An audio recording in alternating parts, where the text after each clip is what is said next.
Blaise Pascal, 1623-1662. Le génie de Pascal frappe par sa diversité.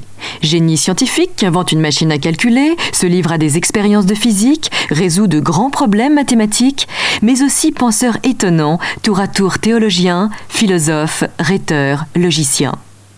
Pascal aborde ces divers domaines dans des œuvres de circonstance, ce qui lui donne un caractère d'écrivain engagé, mais toujours au service d'une vérité supérieure à l'actualité des discours, qu'elle soit vérité scientifique, morale ou religieuse.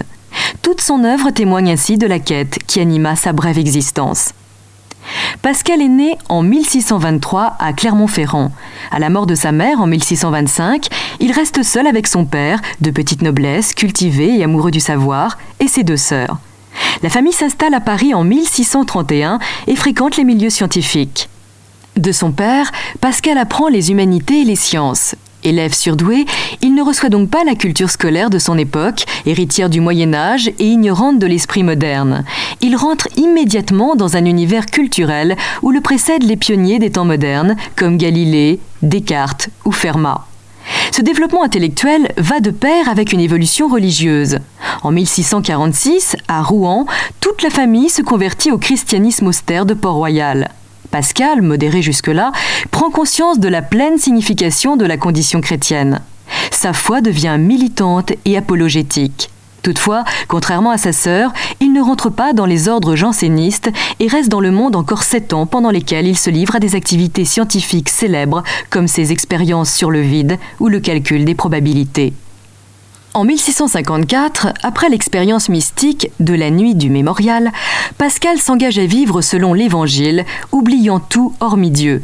Non le Dieu des philosophes et des savants, mais le Dieu sensible au cœur, celui d'Abraham, d'Isaac et de Jacob. Dès lors, Pascal se consacre à l'apologie de la religion chrétienne.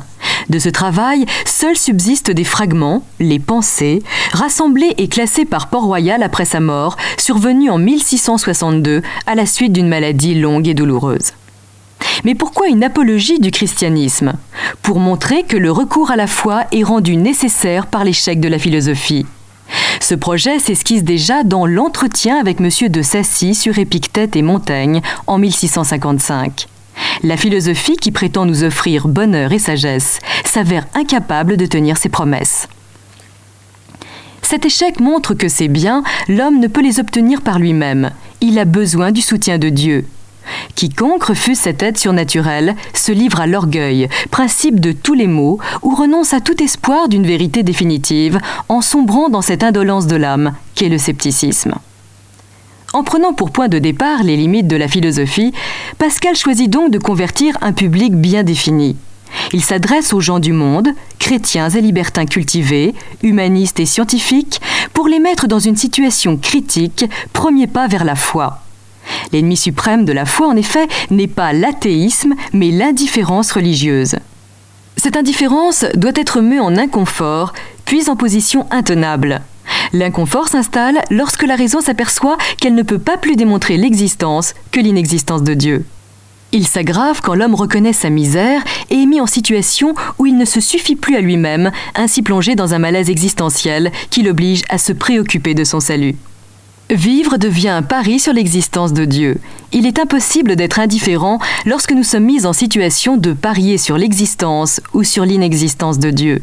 Ainsi, parier pour Dieu permet de découvrir un Dieu caché qui nous est présent à travers certaines images et certaines figures de la nature, dans les Écritures et dans l'histoire.